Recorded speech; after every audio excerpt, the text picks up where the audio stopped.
নমস্কার বন্ধুরা, কেমন আছো তোমরা সবাই? আশা করছি সবাই ভালো আছো। তোমরা সবাই দেখছো Delhi Bengali kitchen one and blogs, আর আমি রাধা। আজকে নিয়ে এসেছি ডিমের রসা। তাহলে চলো ডিমের রসা করতে কম তেল মশলায় কি করে পারফেক্ট ডিমের রসা বানানো যায় আর খেতে দুর্দান্ত হয়, যাতে সবাই পছন্দ করে বন্ধুরা।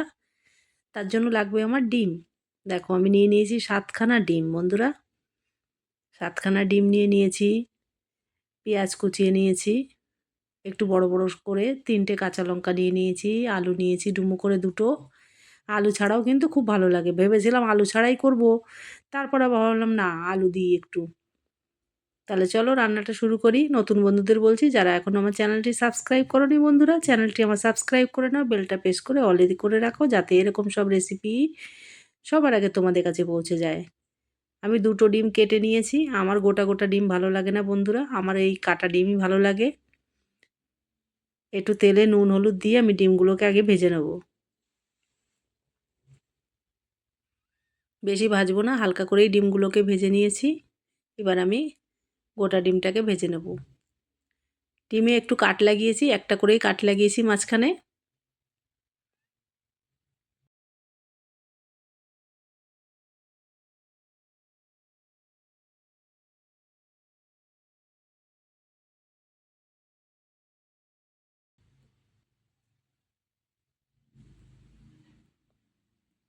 বারবার কড়াইটা, মানে কড়াইটা তো ঠিক আছে বন্ধুরা, কিন্তু ক্যামেরাটা বারবার হিলে যাচ্ছে, তার জন্য কড়াইটা একটু ডিস্টার্ব, মানে মনে হচ্ছে কড়াই ডিস্টার্ব করছে, কিন্তু অ্যাকচুয়ালি ক্যামেরাটা হিলে গেছে।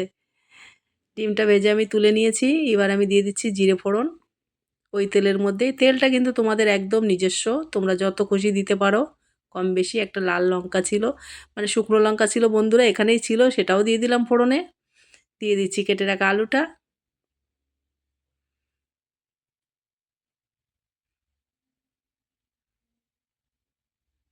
আলুটাকে দিয়ে আমি 1 থেকে 2 মিনিট একটু আলুটাকে ভেজে নেব।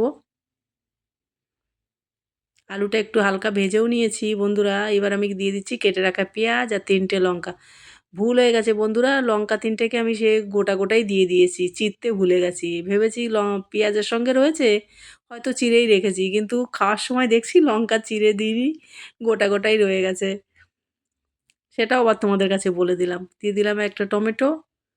এই টমেটোগুলো একটু টক, তাই পরিমাণে আমি একটু কম দিলাম। এবার আমি নেড়ে চেড়ে ভালো করে একটু ভেজে নেব।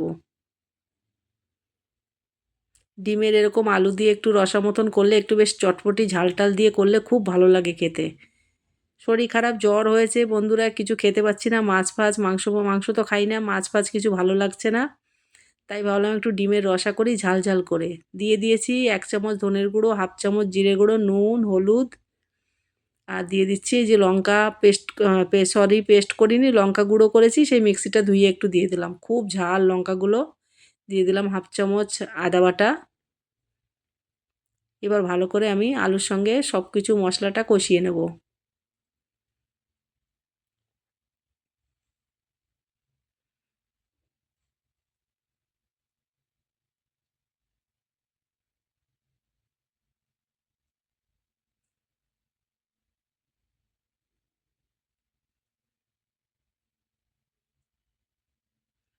আলুগুলো এত ভালো, একটু ভাপ, মানে একটু ঢেকে ভাপ দিলেই গলে যায়। খুবই ভালো আলু, ঢেকে ঢেকে আমি কিছুক্ষণ কষিয়ে নেব।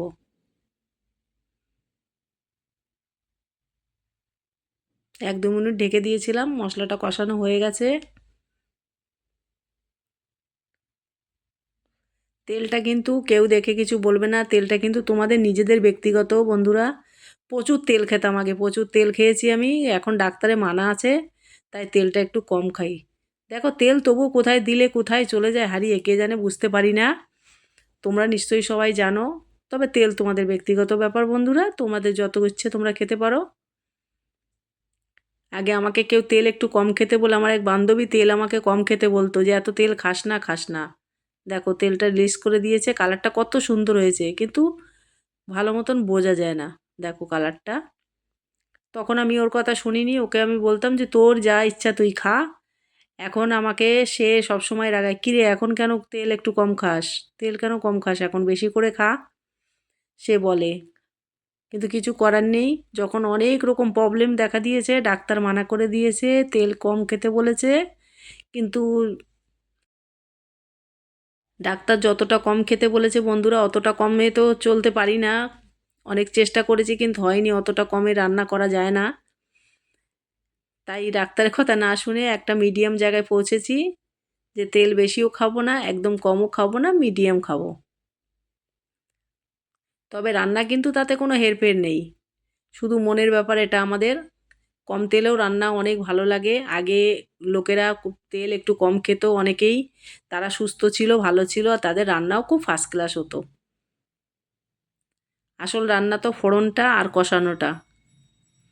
তরকারিটা আমি 2-3 মিনিট ঢেকে রান্না করে নিয়েছি। এবার আমি অ্যাড করে দেবো, দেখো আলুগুলো গলে গেছে বন্ধুরা। এবার আমি দিয়ে দিচ্ছি ভেজে রাখা ডিমটা।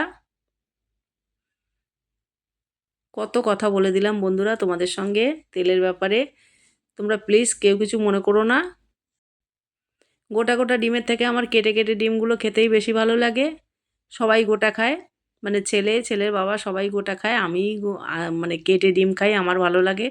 আর কেটে তরকারি করলে কিন্তু তরকারি ফ্লেভারটাও খুব সুন্দর লাগে।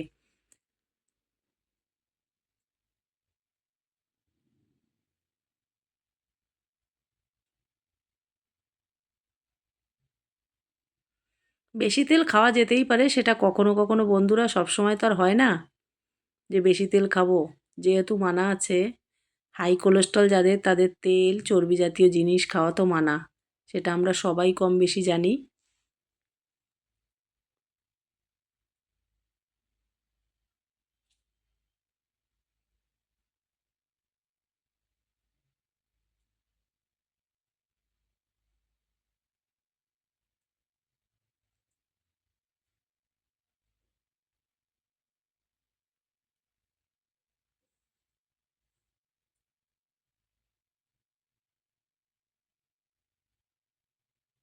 সেদিন ডিমের তরকারিটা খুবই সুন্দর হয়েছিল বন্ধুরা, 2 দিন আগেই করেছি, এত চটপটি হয়েছে রান্নাটা।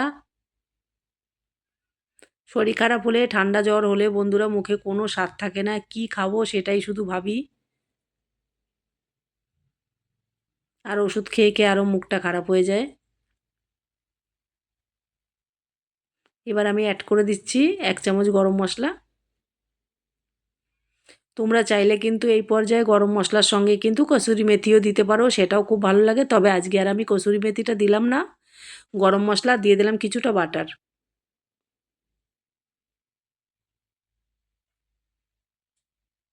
দিয়ে আমি 3-4 মিনিট একটু ঢেকে রেখেছিলাম, এবার আমি একটু নেড়ে দিচ্ছি।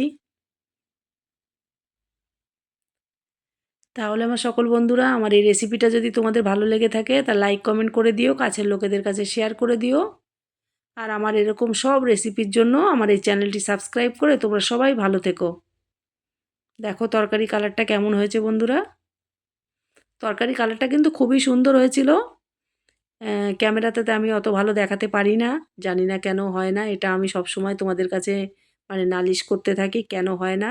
তোমাদের যদি কারো জানা থাকে আমাকে একটু জানিয়ে তো, যে কেন কালারটা ভালো আসে না। তাহলে বন্ধুরা ভালো থেকো সবাই।